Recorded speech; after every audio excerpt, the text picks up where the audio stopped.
friends, Rebecca here, the Dragon Librarian from Farmington Community Library, and I've got a book here today that I'm going to talk with you about that I think is really, really awesome. And it's something that I think a lot of you are going to be very interested in reading right now, particularly because it has a very specific vibe about it that I think will resonate with you. So basically, this book is a complete, when I read it, it totally made me think of Stranger Things. So if you are a fan of Stranger Things show, you know, the 5th season, the first part of the 5th season just recently dropped over the holiday weekend. We've got another season or another couple episodes coming in a few weeks. And if you have already binged those episodes and you are just left in limbo waiting to watch the next bit of the show and you don't know what to do with yourself, I think that this book has the same sort of vibes, the same sort of really fantastic vibes that the Stranger Things show has, and I think you will really, really like it. So this book is called Polybius, and it is by Collin Armstrong.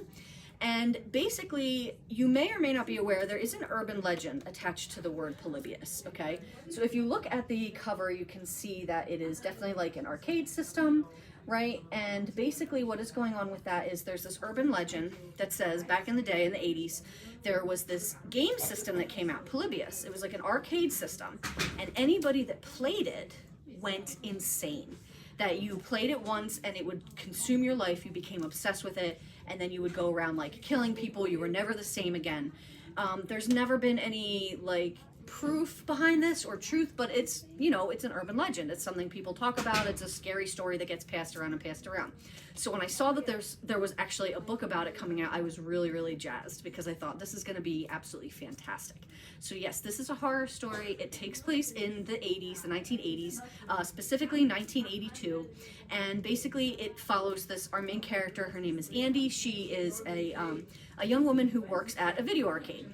And basically she just works as much as she can because she does not want to be home with her mom. She wants to be, her parents split up and her mom took her to basically this small little podunk town in California. And she dreams about going back to Silicon Valley with her dad because that's where she wants to be. So in the meantime, while she's saving up money to do that, she is working at this arcade and basically running it and fixing the game cabinets and everything like that.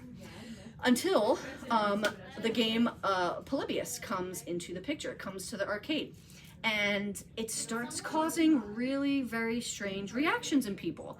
Extreme anger, paranoia, fear, and all of the people in the community start acting really crazy.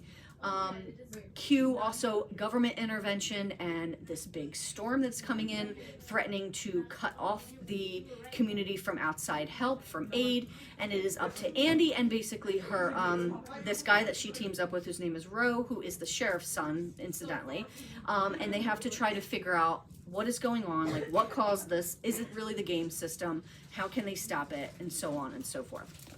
So the reason why obviously I'm comparing it to Stranger Things, it is because first and foremost, it is a horror story set in the 80s. First and foremost, right? Just like Stranger Things. But more than that is just this vibe of this book, of these unlikely characters that are sort of people that normally fly under the radar, maybe a little bit of misfits, banding together to try to save their small town from an outside force that is causing destruction. Sound familiar, right? I, having been born in the 80s, I hate to say that because it makes me feel so old, but having been born in the 80s, I really, really find that stories from the 80s and 90s really resonate with me. I absolutely love them so much. They make me so, so, so happy. So I was really just, in that sense, just very, very excited to read this. In terms of the fear factor, I mean, I thought it was a solid maybe like 2 to 3 out of 5 in terms of scariness. It didn't freak me out too much. I thought it was like good for some chills and thrills. So if you're somebody that's like not super into really intense horror stories, I think this one is pretty good.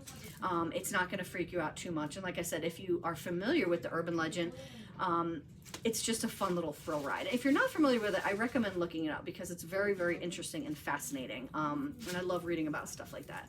So this book is really fun. Like I said, it's not anything like super deep. It's not like crazy intellectual. It's not gonna like keep you up like contemplating the wonders of the universe after you read it, but it's a lot of fun.